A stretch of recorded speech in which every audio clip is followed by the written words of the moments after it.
what I want to talk about is how there's this trend that I've seen for years now on YouTube, but it's also been in the fitness community in general, where there's an association between training hard and training hard plus eating clean is going to result in you looking like this. So you train hard, you eat clean, and magically you will slowly one day all of a sudden, you know, have six-pack abs, and you'll be maintaining them, and you'll be happy, and you'll be full of food all the time, and you'll feel so good. And it's bullshit. It's nonsense.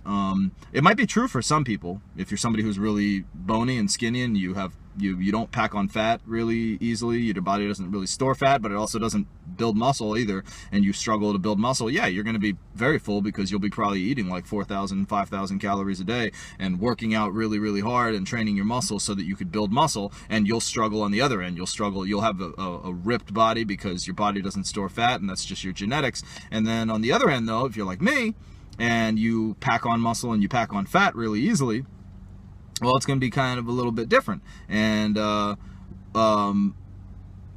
so what I wanted to talk about was that, you know, not only does training not always result in you looking the magical way that you want to look, but also the training part is the actual achievement.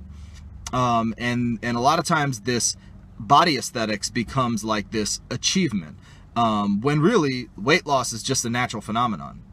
It's something that just naturally happens. If you sit down and you literally do nothing, you'll lose weight and then eventually die. But you know, and I guarantee you, sit in a room. You want a really awesome diet plan? Sit in a room and don't eat for 2 or 3 weeks, and yeah, you'll lose about 40 pounds, because it's just something your body does. You're always burning fuel. So, you know, if somebody trains hard, if somebody gets up off their ass and stops being lazy, and they, you know, couldn't even do 1 pull-up and now they can do 10, that's an achievement. They actually had to work to achieve that. But during that time, if they made the decision to restrict their calories so that they slowly starved their body ever so slightly, little by little, week after week, and then they got visible abs, that's just called starvation. It's not an achievement. And the reality is that, you know, you will probably see a lot of videos that talk about how, like, yeah, fuck your genetics, you know, just train hard and eat right. But if you're a person like me who, you know, you pack on fat pretty easily, you're going to hit a point where your body will be in shape and it'll be comfortable with the amount of fat you have, but not low enough fat for you to see your abs. And the point I hit was that in order for me to get lower than that level of body fat, which I just naturally gravitate to, and what I mean is I naturally gravitate to the fat level I'm at now if I just kind of, you know, eat a normal amount, eat enough to satisfy me, but not enough to, you know, not be gluttonous over the food and stuff. There's a natural body fat that I gravitate to, and in order to be lower than that, I always, as much as I've tried to fight it, I will always have to feel deprived. And it doesn't mean I'm starving myself. It doesn't mean I'm starving myself all the time, but it does mean that I have to go hungry sometimes.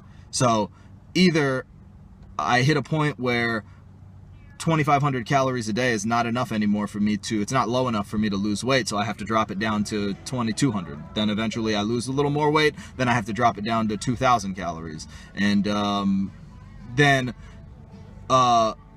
at that point, I can make a decision that I can eat a bunch of small meals throughout the day, or I can eat 2 large meals. If I eat 2 large meals, during those meals, it feels really good, but then I have to go hungry throughout the day. If I eat a bunch of small meals, then each meal is not big enough to really make me feel like, and then I'm like hungry within a couple of hours before it's time to eat my next meal.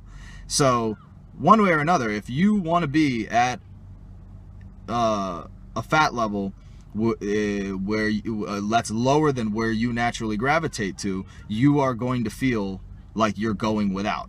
And if you want to maintain that, you're going to feel that way every single day of your life.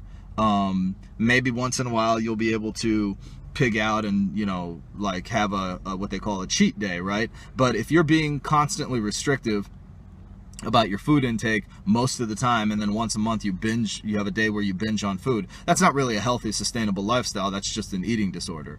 And I know a lot of people make videos, you know, but where they talk about exactly this thing. But you know, where I've actually, and so I'm contributing to that. That's what I'm contributing to. And basically where I found happiness in my life is, I found happiness, I've been on both ends of the spectrum, where I've been like, fuck it, I'm just gonna pig out and eat as much as I want, you know, I don't care, like, yeah, I'm so happy, look at me. And I wasn't really happy, I was lying to myself. And then I've been on the other end of the spectrum, where I'm just like, look at me, look how lean I look, I feel so good, and I'm like looking myself in the mirror and seeing how much weight I lost this week and stuff. But really deep down inside, I have a little voice in my head that's saying, when is this prison sentence going to be over? And this is actually, like, when I say prison sentence, this is actually, I'm talking about, like, you know, eating not just clean food all the time. I'm talking about, like, you know, I've tried to, you know, I've been really, really lean while eating like clean and just lowering the calories, and then also realizing, like, okay, no, there's certain foods I have to eat to feel comfortable. Like, you know, I need to factor in some cookies